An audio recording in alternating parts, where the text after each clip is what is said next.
Hi అండి. నేను వాస్తరీకానికి ప్రయాణం చేసే మార్గ మధ్యలో నాకు ఒక వ్యక్తి అయితే కనబడడం అయితే జరిగింది. అతను చూస్తే బాగా గాయాలతో అయితే కనబడడు.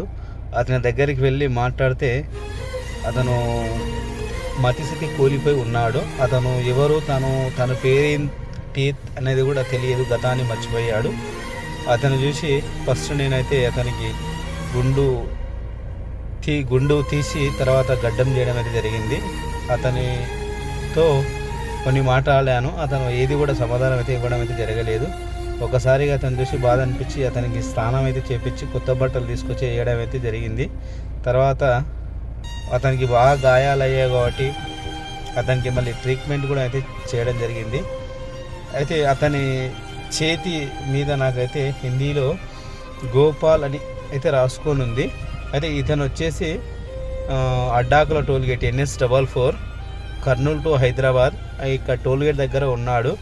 ఇతను ఎవరైనా గుర్తించి ఇతని ఫ్యామిలీకి ఇతని చేరాలని నేను మనస్ఫూర్తిగా కోరుతున్నాను. దయచేసి ఇంకో విషయం ఏంటంటే అతని జోబులో వారి సతీమణి వారి ఫోటో కూడా కనపడడం జరిగింది. ఆ ఫోటో కూడా నేను ఇక్కడ వీడియోలో లింక్ చేస్తున్నాను.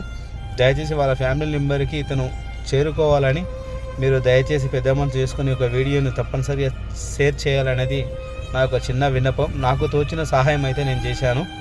మానవత దుప్పత్తున మీరు కూడా ఖచ్చితంగా ఒక వీడియోని షేర్ చేసి ఇతని తన కుటుంబానికి చేర్చేటట్లు ప్రయత్నం చేయాలనేది చిన్న విన్నపం.